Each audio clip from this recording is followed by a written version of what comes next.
ইমাম হুসাইন যখন কোনোভাবেই ইয়াজিদের বসত স্বীকার করছেন না, তখন যুদ্ধ অবসমভাবে হয়ে পড়ল। কারবালার প্রান্তরে যুদ্ধের দিন ঠিক হলো 10ই মহররম। যুদ্ধের আগের রাতে অনুসারীদের সাথে এক ভাষণে হোসেন জানান যে কেউ চাইলে আজ তার দল ত্যাগ করে চলে যেতে পারে। কিন্তু হুসাইনের উদার আহ্বান কেউ গ্রহণ করল না। কোনো সঙ্গী তার দল ত্যাগ করল না। হুসাইনের সাথে যুদ্ধে জীবন বাজি রাখলো সবাই, আর সবাই সারা রাত আল্লাহর ইবাদতে মশগুল থেকে সকালে যুদ্ধের জন্য প্রস্তুত হলো। 10ই মহররম এক ভয়াবহ নৃশংসতার দিন। স্টোরি টেলিং বাই তরিকুলের এই পর্বে চলুন সেদিনের ইতিহাসটুকু জেনে আসি।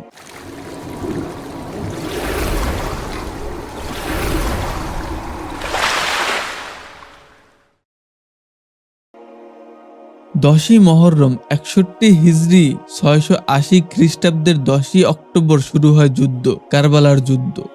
একদিনের যুদ্ধ। হোসেন দুই দিককে তার দুই সেনাপতি নিয়োগ করে, আর তাবু সামলানোর দায়িত্ব দেয় তার ভাই আব্বাসকে। 32টি ঘোড়া, 48 জন পদার্থিক সৈন্য ছিল হোসেনের বাহিনীতে। তার বিপক্ষে ইয়াজিদের প্রায় 30,000 সৈন্য। যুদ্ধ শুরু করার আগে ময়দানে হোসেন এক অসামান্য ভাষণ প্রদান করেন। সেখানে ইয়াজিদের বাহিনীর পক্ষ ত্যাগ করে আল্লাহর রাসূলের পক্ষে যোগ দেওয়ার জন্য আহ্বান জানান তিনি। আর তাতেই ইয়াজিদের পক্ষ ত্যাগ করে হোসেনের পক্ষে চলে আসেন আল হরিবনি। যদিও পরে আল হরিবনি অসীম সাহসের সাথে ইয়াজিদের বাহিনীর বিপক্ষে যুদ্ধ করে শহীদ হয়েছিলেন। এদিকে ইবনে সাদকে বাদ দিয়ে শিমারকে যুদ্ধের সেনাপতি নিয়োগ করে ইয়াজিদ। ইবনে সাদ প্রথম তীর ছুঁড়ে যুদ্ধ শুরু করে। শুরু হয় এক অসম যুদ্ধ। হুসাইনের ডান দিকের বাহিনী যখন অসীম সাহসে যুদ্ধ করে একের পর এক পরাজিত করছিল ইয়াজিদের বাহিনীকে, তখনই যুদ্ধের চুক্তি ভঙ্গ করে বসে সীমার বাহিনী। যুদ্ধের নিয়ম অনুযায়ী সরাসরি বুকে তীর বর্ষ দিয়ে আঘাত করা যাবে না। সীমার সেই চুক্তি ভঙ্গ করে আক্রমণ করে হুসাইনের বাহিনীকে। পরাস্ত হয় হুসাইনের বাহিনী। এরপর শুরু হয় একক যুদ্ধ। একে একে তার অনুসারীরা যখন শহীদ হন, তখন নিজের পরিবারের সদস্যরা যুদ্ধের ময়দানে আসে। হোসেনের ছেলে আলী আকবর একক যুদ্ধে পরাস্ত হওয়ার আগে কাঁপিয়ে দেয় ইয়াজিদের বাহিনীর মনোবল। ইমাম হাসানের ছেলে কাসিম বীরের মতো যুদ্ধ করে পরিবারের প্রথম শহীদ হন। পানির অভাবে নারী পুরুষ শিশুরা যখন পিপাসা আর্তনাদ করতে থাকে, তাদের মুখের দিকে চেয়ে ফরাত নদীতে পানি আনতে যায় ভাই আব্বাস। এই অসীম সাহসী আব্বাস কেউই থামাতে পারে না। ইয়াজিদের বাহিনীর বুক ভেদ করে নদী থেকে পানি নিয়ে আসে আব্বাস, কিন্তু ফেরার পথে প্রথমে তার ডান হাত কাটা পড়ে। তিনি যুদ্ধ চালিয়ে যান বাম হাত দিয়ে। শেষ পর্যন্ত শহীদ হন আব্বাস ইবনে আলী। এরপর 6 মাসের পুত্র আসগরকে নিয়ে ময়দানে আসেন হোসেন।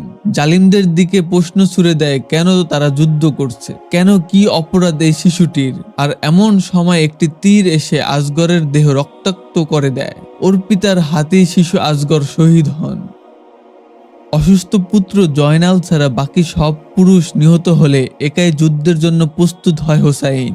আর বিদায় মুহূর্তে মেয়ে জয়নব আর পিতা হোসাইনের বেদনায় ভারী হয়ে ওঠে পুরো কারবালা। শুরু হয় হোসাইনের যুদ্ধ। একে একে পরিবারের সবার কাছ থেকে বিদায় নিতে থাকে হোসাইন।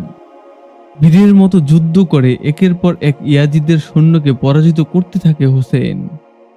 রক্তাক্ত বিধ্বস্ত ঘোড়াটি যখন আর সামনে এগোতে পারে না, ঠিক তখন একটি তীর এসে বেঁধে যায় হুসাইনের ঊর্ধ্বে, পড়ে যায় মাটিতে পরে আরো শক্তি আর সাহসের সাথে যুদ্ধ চালাতে থাকেন হোসেন, যেন এক আল্লাহ ছাড়া আর কারো কাছে মাথা নত করতে জানে না। জীবনকে তুচ্ছ মনে করে হুসাইন।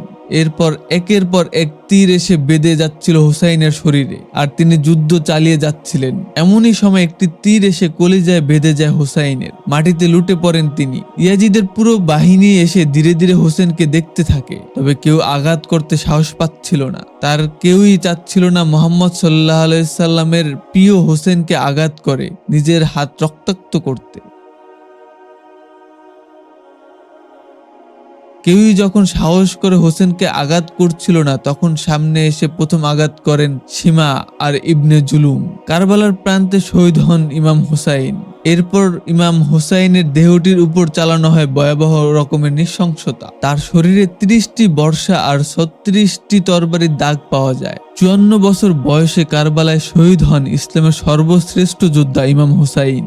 হোসেনের কাটা মস্ত বর্ষায় গেঁথে ইয়াজিদের কাছে পাঠানো হয়। এই ভয়াবহ বিভৎস ইয়াজিদের বুকও কেঁপে ওঠে। কাটামাথা ফেরত পাঠালে কারবালায় দাপন করা হয় ইমাম হোসেনকে, আর হোসেইনের তাবু লুট করে আগুন ধরিয়ে দেওয়া হয়। শিশু আর নারীদেরকে বন্দি করে পাঠানো হয় দামেস্কে।